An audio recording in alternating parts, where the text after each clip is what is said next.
继续来看这件，这是国民党的立委参选人徐卡心，甲资深的媒体人黄志贤，两个人最近咧相结。黄志贤的兄哥就是台南市长黄伟哲，维护小妹嘛来加入到战局。黄伟哲来呛讲，国民党的选情稀微，要选立委的家仔囝拢得要走了咯，就是因为总统参选人侯友宜上弱咯。这徐卡心是来反击，讲伊唔知影这对兄妹啊，一个当机，一个倒头咧唱倒一出。伊阁甲黄伟哲来呛讲，请你先来处理台南43亿建设的漏水的问题。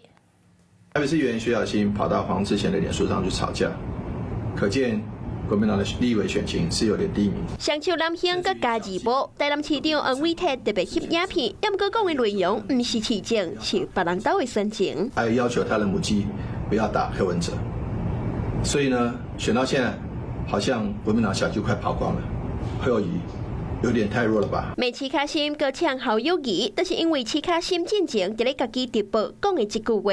你不能讲说没有跟着一起打柯文哲，就事论事的人，就等于是你站在这个柯文哲这边，你就是要帮他护航。爆料争议，徐卡心的发言嘛引来到黄志贤，当时嘛是黄伟哲小妹的不满。批评郭文哲是侯友宜上届重要的竞选对手，郭文哲攻击侯友宜是未能心。徐卡心所下令不准甲郭文哲反击，甲口说讲真正是战将，为着民众党的利益来战。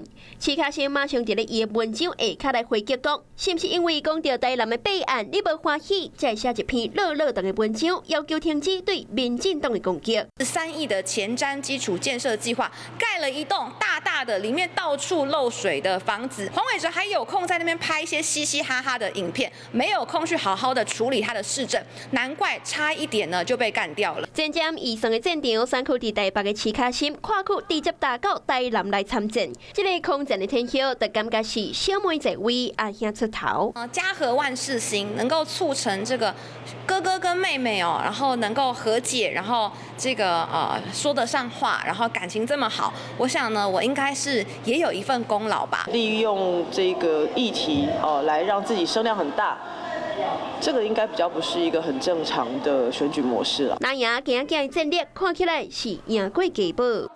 Hello， 我是雷亚，想要抢了先掌握最及时的新闻资讯吗？赶快订阅、按赞、开启小铃铛，锁定华视新闻 YouTube 频道。